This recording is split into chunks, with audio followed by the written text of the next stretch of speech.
Hello guys, हाजिर है एक नए लेसन के साथ।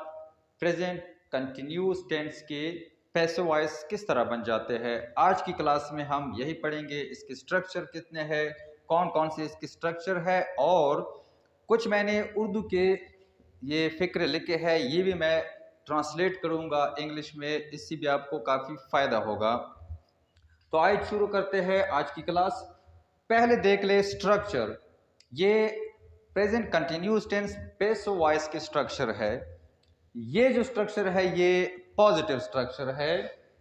पहले हम लगाएंगे ऑब्जेक्ट, उसके बाद हेल्पिंग वर्ब जो है प्रेजेंट कंटिन्यूस टेंस के हेल्पिंग वर्ब जो अपने प्रेजेंट कंटिन्यूस टेंस में है, वही हेल्पिंग वर्ब जो है वो पैसिव वॉइस में भी इस्तेमाल होंगे। तो ये एज, एम, आर ये आएंगे। उसके बाद बीइंग अपनी तरफ से हम लगाएंगे, और मैन वर्ब जो है उसकी थर्ड फॉर्म, और उसके बाद सब्जेक्ट।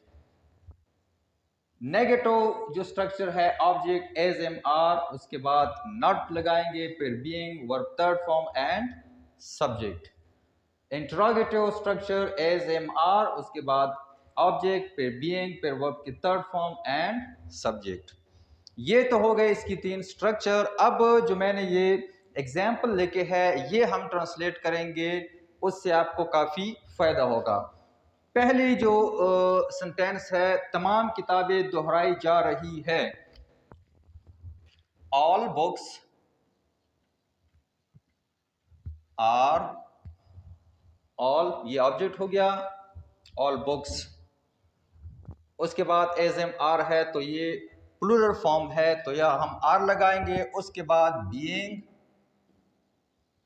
बीइंग हमने लगा दिया, फिर वर्ब थर्ड फॉर्म जो है मैन वर्ब की हम थर्ड फॉर्म लगाएंगे। तो दोहराई जो है इसके लिए रिवाइज का लफ्ज इस्तेमाल होता है। All books are being revised, तमाम किताबें दोहराई जा रही है। दूसरी देख ले, मकान की सफाई नहीं हो रही है। अब ये नेगेटिव की स्ट्रक्चर है, अब इसके मुताबिक हम करेंगे। मकान की सफाई नहीं हो रही है। हाउस इज, यहां हमने इज लगाया, नॉट बीइंग। सफेदी जो है इसके लिए white,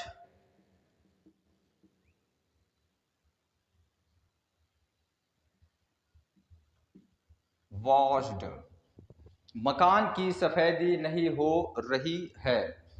house is not being white washed. तीसरी देख ले, टिकट नहीं बेचे जा रहे हैं। टिकट,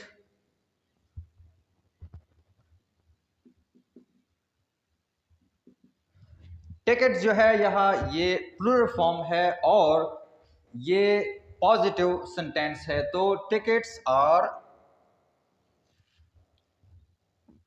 सॉरी ये पॉजिटिव नहीं है बल्कि नेगेटिव है। टिकट्स आर नॉट बीइंग, यहां तक हो गया। अब मैन वर्ब जो है थर्ड फॉर्म इसकी हम लगाएंगे। बेचने के लिए सॉल्ट का लफ्ज इस्तेमाल करेंगे, तो sell, sold, sold, third form इसकी सॉल्ट है। तो tickets are not being sold, ticket नहीं बेचे जा रहे हैं। कुत्तों का पीछा नहीं किया जा रहा है। डॉग्स आर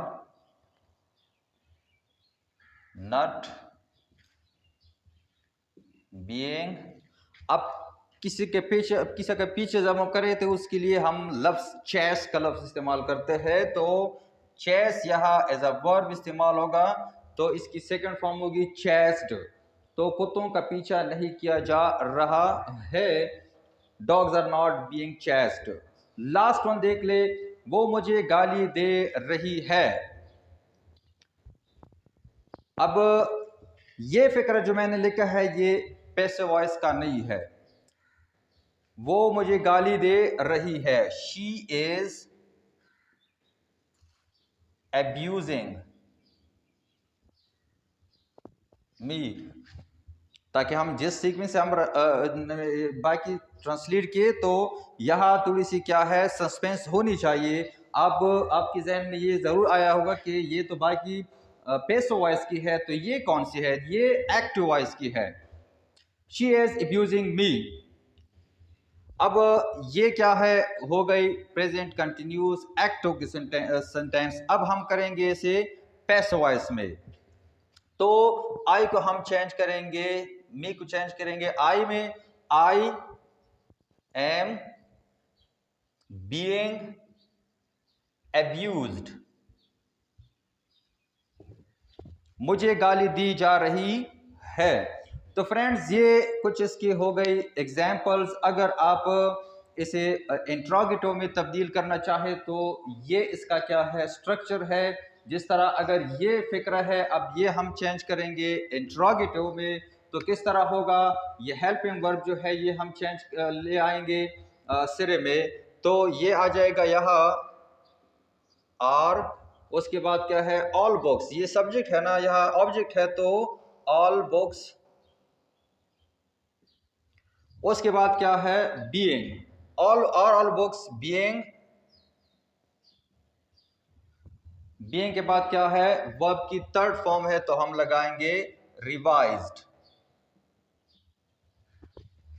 और ऑल बुक्स बीइंग रिवाइज्ड, क्या तमाम किताबें रिवाइज की जा रही है। तो बाकी भी ये जितने सेंटेंसेस मैंने लिखे हैं, यही स्ट्रक्चर, इस पर रिप्लाई करके आप इस एक फिक्रे को, एक सेंटेंस को आप 3 तरह लिख सकते हैं। तो प्रैक्टिस करें इस पर, ये तीनों स्ट्रक्चर एक सेंटेंस पर रिप्लाई करें। इससे आपकी प्रैक्टिस भी हो जाएगी और आपको याद करने में भी क्या है? आसानी होगी।